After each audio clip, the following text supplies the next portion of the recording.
Hey there folks, the Comics Kid 2099 here to discuss an episode of Green Lantern the Animated Series titled Babel. If you haven't seen the episode and you don't like spoilers, leave now because I am about to spoil in this plot summary before I get into the review itself. You've been warned. After Aya's temper tantrum in the previous episode, the ship is running low on power and it crashes into an alien world with a poisonous atmosphere. Hal, Kilowog, and Razor get inside a city with a breathable atmosphere, but their rings all run out of energy, making it impossible for them to communicate with each other, or the butt-ugly Martians who live on this world.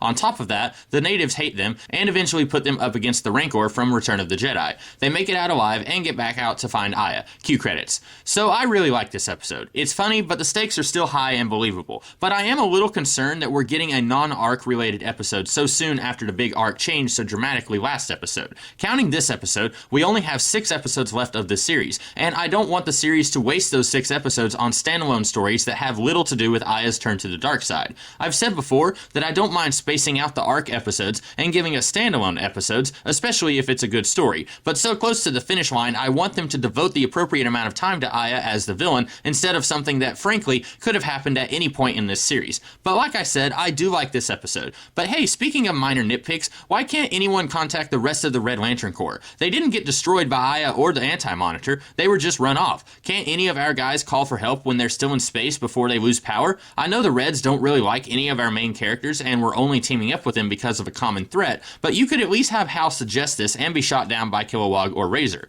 It is a little odd that in previous episodes, Kilowog has gotten on to Hal for letting his ring get so low on charge, and here, both of them are down to 5% when the big lantern battery is low as well. I get that the Manhunter invasion kinda took them all by surprise, but with Kilowog being such a stickler to rules and doing things by the book, I kinda expected him to be more prepared, but that's a small nitpick in an episode that I really did enjoy. Speaking of nitpicks, Kilowog says the rings can translate languages, but can't make words rhyme. So what's the point of having boot camp chants to yell when running? Kilowog says it's supposed to rhyme to help you keep pace. But if Kilowog doesn't know English, then whatever he's speaking would only rhyme to him, yes? And yet his chant does rhyme when we hear it. But then apparently when Hal says his rhyme about Appa being older than dirt, that doesn't rhyme to Kilowog. Again, super minor nitpick, and since that exchange did make me laugh, I'll let it slide. In any other episode, I would want to know why the butt-ugly Martians hate the Green Lantern so much. Just from what we've seen of them here, they don't seem to be an evil species. They are trying to kill our heroes, but other than that, they have a functioning society that looks an awful lot like something you would see on Earth, with a Sarlacc gladiator pit, of course.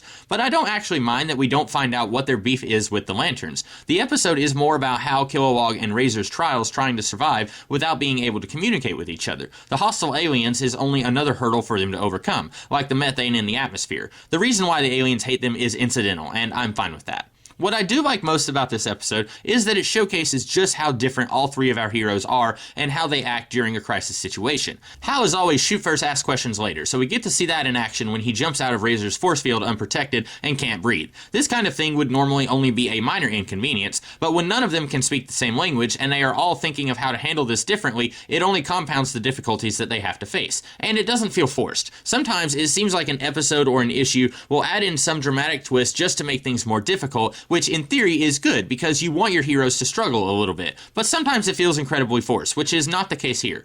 So that's about all that I have to say about this one. I liked it quite a bit, but I am looking forward to seeing the series deal with the aftermath of Aya's face heel turn. Hopefully we can explore that some in next week's episode. In the meantime, I hope you guys have a great rest of the day. Catch you later.